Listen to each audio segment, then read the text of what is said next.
تعالوا أوريكم وأشرح لكم باختصار جدا غالبية العقلية السائدة في مجتمع شمال السودان.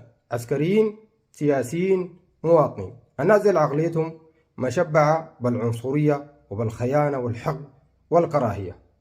وإذا في شماليين اختاروا وانضموا للحركات المسلحة في دارفور أو جبال النوبة أو النيل الأزرق، بتلقى مجتمع الشمال سباهم وطلعهم خونة وطلعهم مجرمين وقال فيهم كل الكلام التعيس. وإذا في شماليين في صفوف الدعم سريع، تلقى نفس مجتمع الشمال جردهم من هويتهم وطلعهم سودانيين وطلعهم شماليين.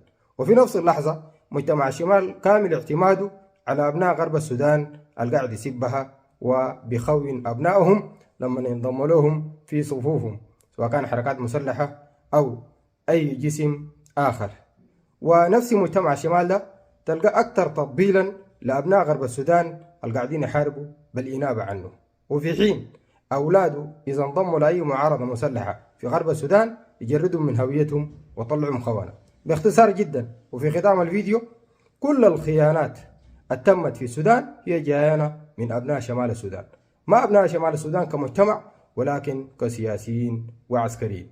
يعني كل المستعمرات اللي دخلت السودان دخلت بالتعاون مع جزء من أبناء الشمال، والعديد من أبناء الشمال كانوا جنود في صفوف الاستعمار، بما فيهم الميليشيا التي يطلق عليها بالجيش السوداني والشرطة، لأنه الميليشيا اللي بيطلق على الجيش السوداني كانت اسمها البازنجر والباجبزق ثم قوة دفاع السودان، والميليشيا اللي بيطلق عليها شرطة كانوا الجواسيس السريين، أي بمعنى نقط بالسوداني، وكانوا شغالين مع الاستعمار ضد السودان.